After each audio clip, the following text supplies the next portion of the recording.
we are going to see pockets of civil unrest. We are going to see anti-immigrant sentiment. And we are going to see renters' strikes. And it's starting to happen. I can see it's written on the wall. It's printed. The trajectory is clear if we don't wake up. Housing is a very important part of the Canadian economy and people's life. All of a sudden, all political parties, cities, provinces wake up to this reality because they know that the next election will be about housing. Although prices are softening and we can definitely see big problems for the condo market, especially downtown, we still have some crazy numbers in terms of immigration, which is causing a huge housing crisis. Last time I did a video with Benjamin Tal, and I got a few people reaching out to me saying that they really liked it. So I wanted to touch on a later part of that same segment where he talks about, in particular, immigration and pre-construction and how that all plays into planning and how municipalities are completely blindsided by the number of people coming in that wasn't part of their original plan. So without further ado, let's get into it.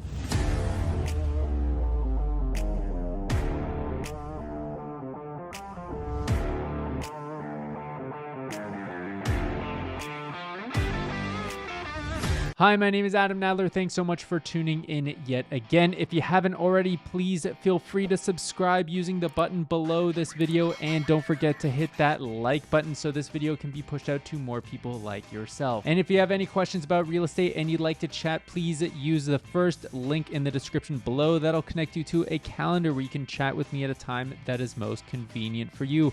Or feel free to just send me an email to adam@visionrealestate.ca and I will send a custom video response to you within 24 hours. All right, let's jump right into it. We have had enormous amounts of immigration coming to Canada in the last couple of years, and it is creating a ton of problems, not just in terms of housing, but also putting insane pressure on our healthcare system and a whole other slew of issues. Now, this has created some anti-immigration sentiment within the country, and I'd just like to point out that this is also not fair to the immigrants coming in who were promised an amazing fairy tale story of what Canada is like and are frankly just being blindsided by what they're actually getting when they come here. So let's get Benjamin Tal's take on what exactly is happening with immigration and in particular international students, because the explosion that we've seen taking in international students has been unprecedented. And just to give you an idea of what magnitude of international students we're talking about here, in 2022 alone,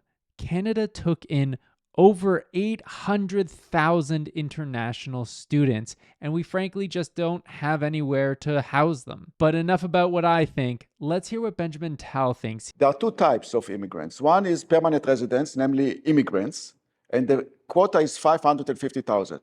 And that's fine. We can discuss whether or not we should change the point system for those 550, which I think we should.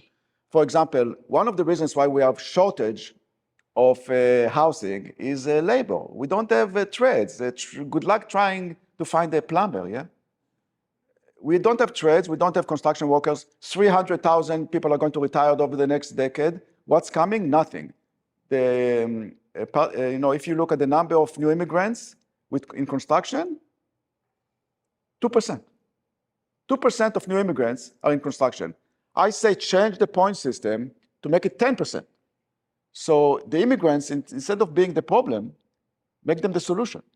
So that's the 550. I have no issue with that in terms of the number, but the point system should be changed. Makes sense.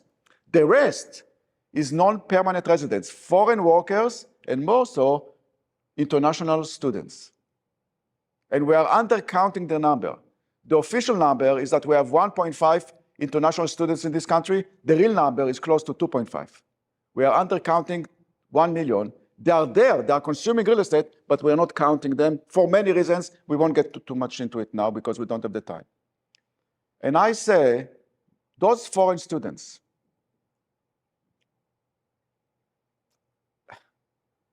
%20 of them are in food banks.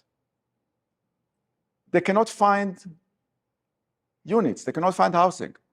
And I say, if you don't have a quota, and we don't have a quota, the University of Toronto can decide tomorrow that all those students, all of them, are foreign students, paying $40,000 a year as opposed to $7,000 a year.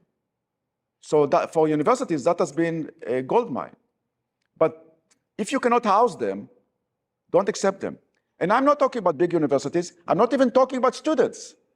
25% of those so-called students, they are not really students. They are coming here to buy citizenship on the cheap. And there are many what I call Mickey Mouse colleges that are not really colleges. The Northern Ontario Advanced Mathematics Academy, something like that.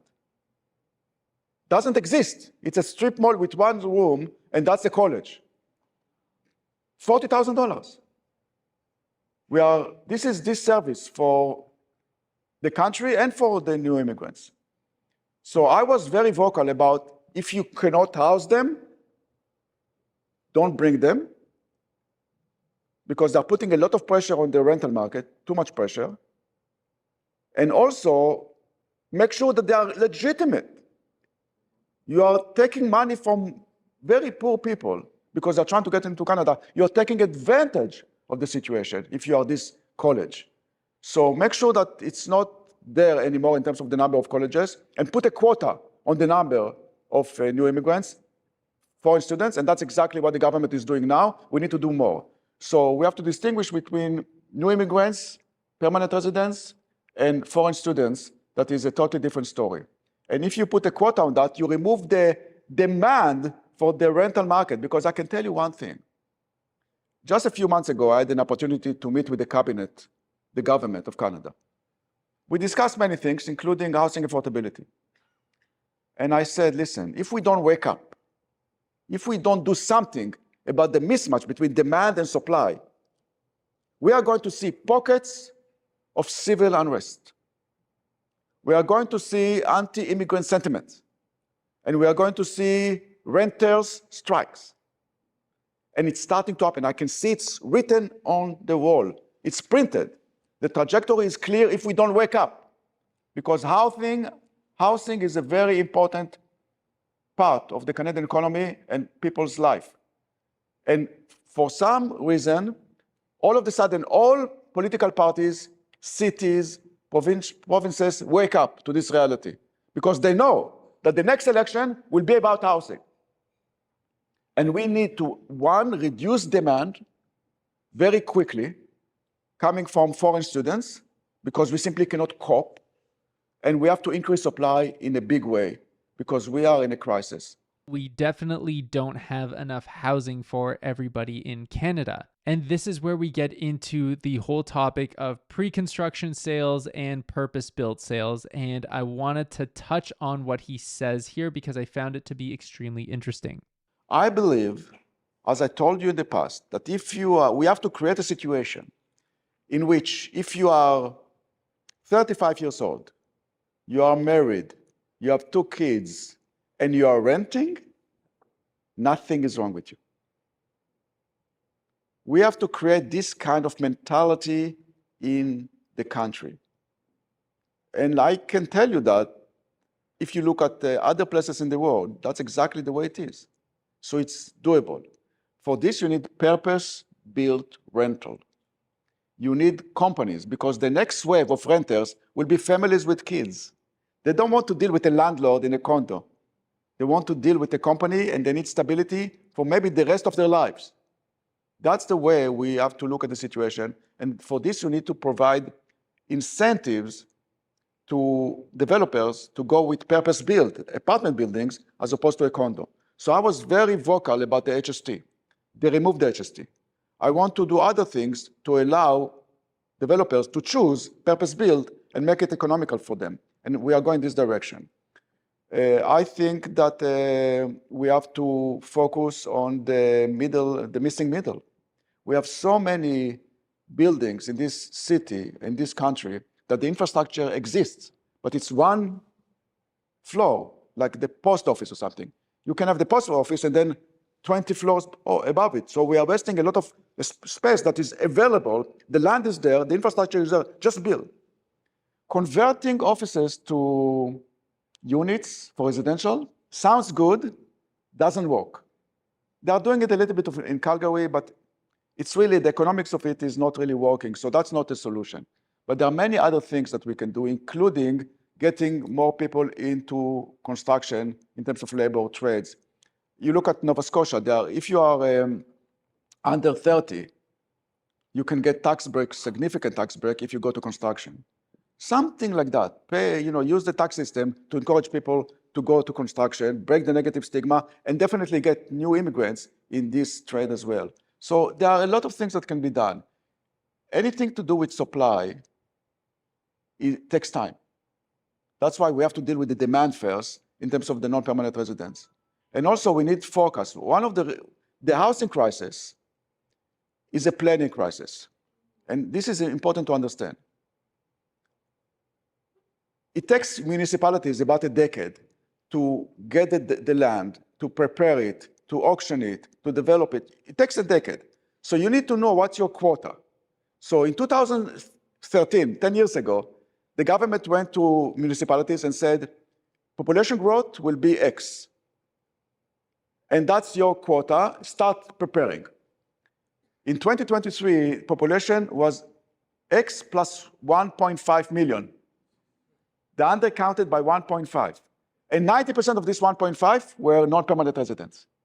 So you cannot blame municipalities for not being ready for something that was not in the plan. So it's a planning crisis, not just a housing crisis. And that's why we need more accurate planning that is related to government policies. The government cannot wake up one morning and say, we are accepting 1 million people more. You don't have the infrastructure for that because you didn't plan. That was not in the plan. That's part of the problem. The story of the housing market today is a story of two markets, low-rise and high-rise. The low-rise is already in a recovery mode. There is no inventories, prices are starting to rise, and if you look at the demand, it's actually very interesting. Below $2 million, there is demand, as you know. Between 2 and 5, the market is not great. 5 and over, the market is very strong. So it's really asymmetrical. But that's the low-rise segment of the market where inventories are very low. The high-rise segment, the condo space, that's where we see some difficulties because pre-sale activity, pre-construction activity is basically dead. Dead. People are unable to sell on paper. So, but we still have inventories of things started 2 years ago to complete. So inventories are still rising while demand, especially from investors that are 50-60% of the market, is down because about 65% of investors are in negative cash flow at this point. So they are not in the market or even they are selling. So I see the condo market basically clearing over the next 6 to 8 months with some softness in prices and activity. And therefore I say, and you can tell it to your clients, I think the best time to buy a condo is basically now, over the next 6 months. Because guess what? Those pre-sales activity that are now zero, we will need them 2 years from now, 3 years from now, when demand is back, when interest rates are down, the supply will not be there. You don't have to be an economist to predict where prices will be. So I think that the condo space will clear. You can sell for the right price of your current inventories, and that's exactly what's happening. Developers are becoming more and more realistic in terms of prices. This means that it's actually not a bad time to buy a condo over the next 6 months, because 2 years from now, I believe that prices will be higher. So there you have it. It seems like Benjamin Tal is pretty bullish on the condo market right now, and I think that I would be a little bit more hesitant on that front. But hey, what do I know? I'm just a realtor. He's the chief economist for the CIBC. And I'd like to know what you think. So let me know in the comments down below. Thank you so much for watching again, and I'll see you next time.